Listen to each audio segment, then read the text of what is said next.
I'll start with some background about myself and how my husband Jack and I met. I, 27F, was diagnosed with PCOS and endometriosis when I was 18. The doctors told me that getting pregnant would be extremely difficult, if not impossible. It was hard to accept at first, but over time I learned to live with it. I focused on my career and building my life, even though my own parents constantly worried about who would marry me with this condition. Jack, 29M, and I met through mutual friends at a work conference 5 years ago. He was charming, intelligent, and most importantly, he made me laugh. We hit it off immediately and started dating soon after.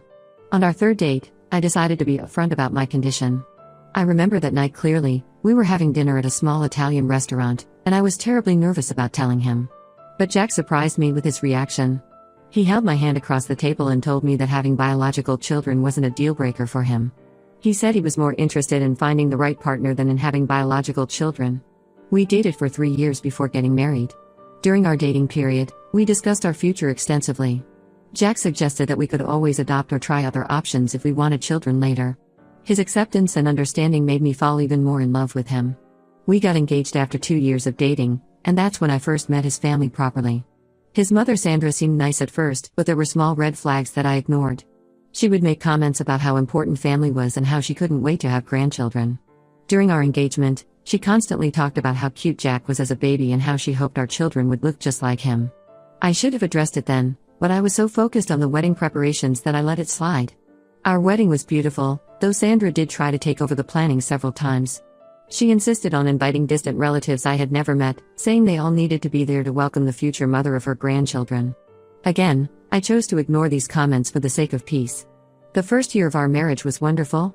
We bought a small house, adopted 2 cats, and were just enjoying being together. Sandra would visit every few weeks, and each time she'd make subtle comments about the empty bedrooms in our house and how they would make perfect nurseries. Things started getting really tense about 6 months ago. Sandra's best friend became a grandmother, and suddenly the pressure on us intensified. She started sending us links to fertility clinics and articles about miracle pregnancies. Every time we met her, she had a new story about someone who overcame fertility issues. At first, we just deflected, saying we weren't ready for children yet. But things came to a head last month. Sandra invited us for a family dinner, something she does monthly.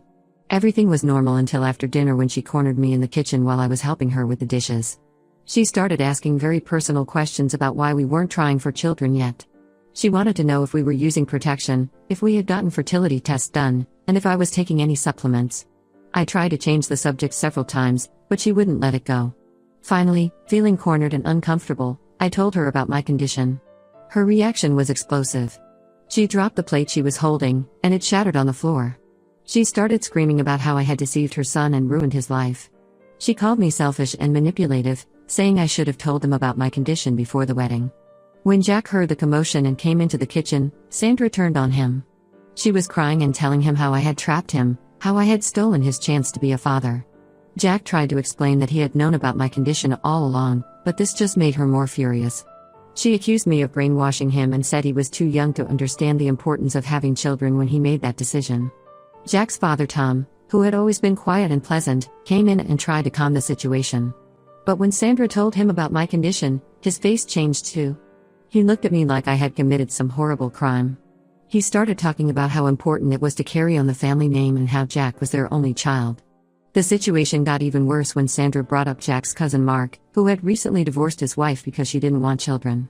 She said that at least Mark's ex-wife had been honest about not wanting children, while I had trapped Jack by hiding my defect, her exact word.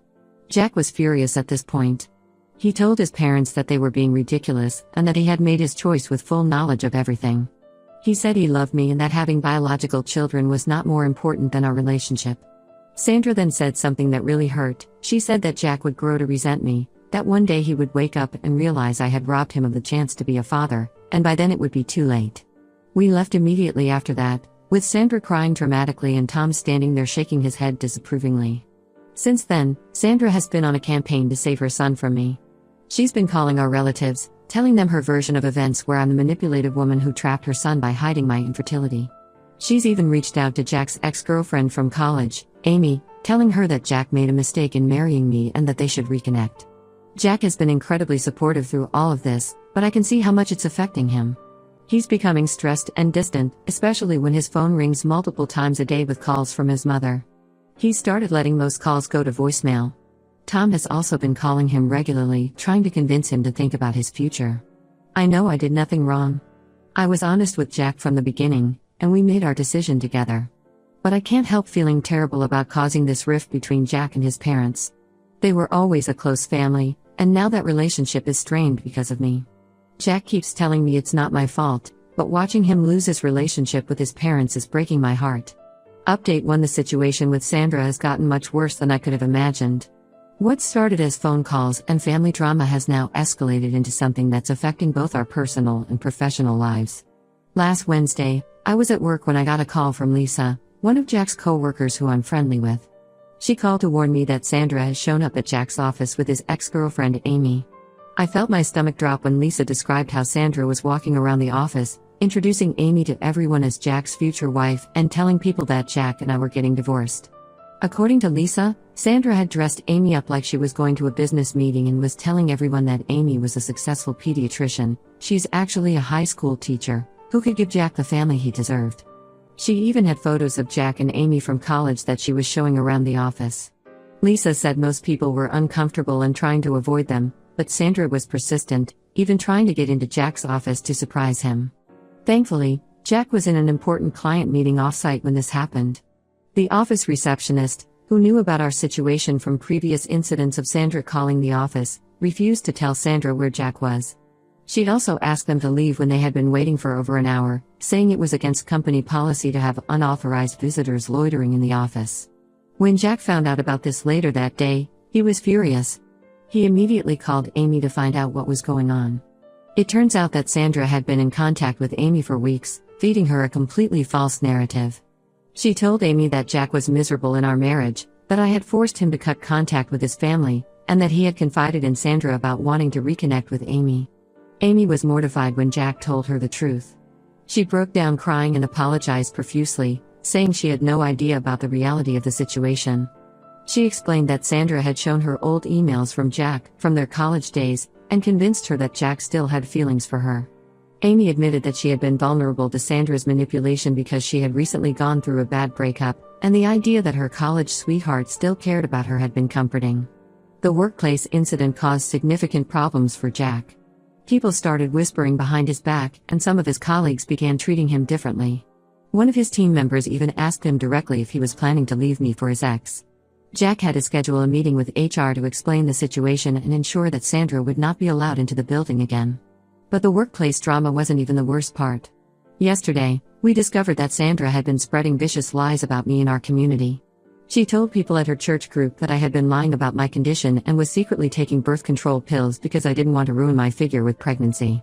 She claimed to have found birth control pills in our bathroom during her last visit, which is completely false as I've never needed them due to my medical condition. These rumors have spread through our social circle, and now some of our friends are looking at me differently. One of my close friends, Rachel, admitted that Sandra had called her crying, saying she was worried about her son's happiness and asking Rachel to talk some sense into me about stopping the birth control. Rachel didn't believe Sandra, but she thought I should know what was being said. Jack finally reached his breaking point when he learned that Sandra had been telling people that I had previous pregnancies that I had terminated before meeting him, and that's what had caused my infertility. This lie was particularly cruel because she knew about my medical history. I had shown her my medical records when she first started accusing me of lying about my condition. When Jack confronted his mother about these lies, she broke down crying, something she seems to do a lot, and said she was just trying to save him from a lifetime of regret. She revealed that she had already consulted a divorce lawyer on Jack's behalf and had scheduled an appointment for next week. She had even paid a retainer fee using money from their family emergency fund. Jack told her that if she didn't stop spreading lies about me and interfering in our marriage, he would cut all contact with her. Sandra's response was to accuse me of brainwashing her son against his own mother. She said that the son she raised would never speak to his mother this way, so clearly, I must be manipulating him. Tom, Jack's father, called later that evening to tell Jack that he was being ungrateful and disrespectful to his mother. He said that Sandra was crying herself sick every night because she was worried about Jack's future. When Jack tried to explain how Sandra's behavior was affecting us, Tom dismissed it as a mother's concern and said we were overreacting. Jack and I are at a loss about what to do. He's considering taking legal action if Sandra doesn't stop spreading lies about me, but we're worried that might just make things worse. His work situation is becoming uncomfortable, and we're both stressed about what new drama Sandra might create next. Jack is standing firm in his support of me, but I can see how much this whole situation is wearing him down. We're thinking about moving to a different city where Jack's company has another office, but it feels unfair that we might have to uproot our lives because of Sandra's behavior. For now, we're documenting everything she does in case we need it for legal purposes later. I never imagined my mother-in-law's obsession with grandchildren would turn into something this ugly. Update 2: A lot has happened since my last update, and we finally discovered the real reason behind Sandra's extreme behavior. Everything started unraveling last week when Jack's cousin Emma reached out to me privately through Facebook. Emma and I had only met a few times at family gatherings, and she usually kept to herself. She messaged me saying she needed to tell me something important about Sandra, but she wanted to meet in person. We met at a coffee shop far from where Sandra lives, as Emma was worried about being seen. What Emma revealed completely changed our understanding of the situation. 30 years ago, before Jack was born, Sandra had a daughter named Sarah. The baby was born with a severe genetic condition and only lived for 4 months. After Sarah's death, doctors told Sandra that she might not be able to have more children due to complications from that pregnancy. According to Emma, Sandra fell into a deep depression and became obsessed with having another baby. When she finally got pregnant with Jack 3 years later, it was considered a miracle by the family. Emma explained that Sandra was extremely protective of Jack growing up, barely letting him out of her sight. She had also never properly grieved Sarah's death or gotten any help to process her trauma. The family never spoke about Sarah, and any photos or mementos of her were locked away in the attic. Emma only knew about this because her mother, Sandra's sister, had told her recently, worried about Sandra's increasingly erratic behavior towards me. Emma's mother had tried to convince Sandra to talk to a grief counselor many times over the years, but Sandra always refused, saying she was fine. This revelation explained so much about Sandra's obsession with grandchildren. She sees my inability to have children as history repeating itself, and it's triggering all her unresolved trauma from losing Sarah. In her mind, she's not just losing potential grandchildren, she's reliving the loss of her daughter. When Jack heard about Sarah, he was completely shocked. He had no idea he had a sister, and he was hurt that his parents had kept this from him his entire life. He spent hours going through old family photos, looking for any sign of Sarah's existence, but Sandra had been thorough in erasing all traces of that period of her life. We decided to approach Sandra with this new understanding, hoping it might lead to a breakthrough. Jack invited his parents over to our house, thinking a neutral setting might help. When we gently brought up Sarah, Sandra's reaction was explosive. She turned pale, then started screaming at Emma's mother, who wasn't even present, for betraying her confidence. She accused us of using her dead daughter to manipulate her and said we had no right to bring up Sarah. Then she revealed something that showed just how far she had gone in her campaign against our marriage. She had already put a down payment on a one-bedroom apartment near her house, convinced that Jack would leave me soon.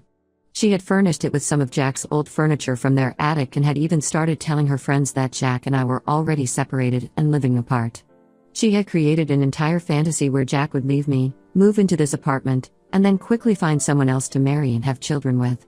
She had even started looking into fertility specialists in the area for Jack's future wife. Tom, who had been quiet during most of this conversation, finally spoke up. He admitted that Sandra had withdrawn a significant amount from their retirement savings to pay for the apartment and furniture, all without discussing it with him. He seemed more concerned about the financial aspect than his wife's deteriorating mental state. When Jack tried to make his father understand how serious the situation was, Tom just shrugged and said we needed to be patient with Sandra because losing a child changes a person. He completely dismissed how Sandra's behavior was affecting us and suggested we should just give in to what she wants to keep the peace. The most disturbing part was when Sandra pulled out a photo album she had created. It contained pictures of Jack with Amy from college, but she had digitally edited some of them to show a pregnant Amy. She had actually created a fake timeline of what Jack's life should have been if he hadn't met me. This level of delusion and obsession has really scared us. We're now seriously considering getting a restraining order, especially after discovering that Sandra has been driving by our house regularly and taking photos of who comes and goes. She's created a serious situation that we can't ignore anymore, no matter how much we understand the trauma that led to her behavior. Update 3: After everything that happened, Jack and I have made some major decisions about our future. We've decided to move to Boston where Jack's company has another office. He requested a transfer last week, and it was approved yesterday. The best part is that it comes with a promotion, so at least something good has come out of this mess. We haven't told anyone in his family about the move yet. We're planning to leave quietly next month because we know Sandra will try to sabotage our plans if she finds out. We've already found an apartment and started secretly moving our important documents and valuable items to a storage unit. Before making this decision, we tried one last time to reconcile with his parents. We invited them to dinner at a nice restaurant, thinking a public place might help keep things civil. I spent hours rehearsing what I wanted to say, hoping to find the right words to reach Sandra. The dinner started okay. We suggested family counseling, offering to pay for it ourselves. We even brought up the possibility of adoption in the future, thinking it might help Sandra see that there were other ways to have grandchildren. That turned out to be a huge mistake. Sandra's reaction to the adoption suggestion was heartbreaking. She said she would never accept an adopted child as her real grandchild. She went on a long rant about how adopted children are damaged and how they never truly become part of the family. When Jack reminded her that one of her closest friends had adopted 2 children, she said that was different because they couldn't afford fertility treatments, while we were choosing not to have real children. Tom sat there nodding along with everything Sandra said. When Jack finally confronted him about his passive behavior, Tom told him that he was making the biggest mistake of his life by choosing me over his family. He said that one day Jack would wake up as a 45-year-old man with no children and realize he had wasted his life with me. The final straw came when Sandra revealed that she had joined some online grandparents' rights groups and was looking into whether she could legally force us to let her be part of any future adopted child's life. She had convinced herself that we were secretly planning to adopt without telling her. Jack finally snapped. He told his parents that they had left us with no choice but to distance ourselves from them. He listed everything Sandra had done, the lies about me, the apartment, the edited photos, the workplace incident, the stalking, and said he couldn't trust them anymore. We're moving next month. Jack has already blocked his parents' numbers and social media accounts. We've installed security cameras at our current house just in case Sandra tries anything before we leave. We've also warned our new landlord in Boston not to give out any information about us to anyone. The hardest part has been watching Jack grieve the loss of the parents he thought he had.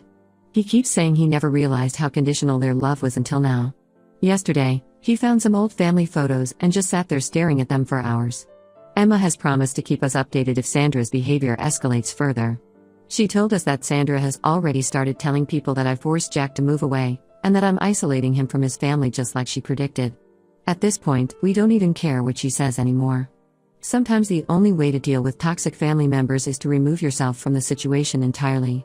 It hurts, and it's not what we wanted, but we need to focus on our future and our happiness. If anything good has come from this, it's that Jack and I are stronger than ever. We've seen the worst of what people can do to us, and we've faced it together.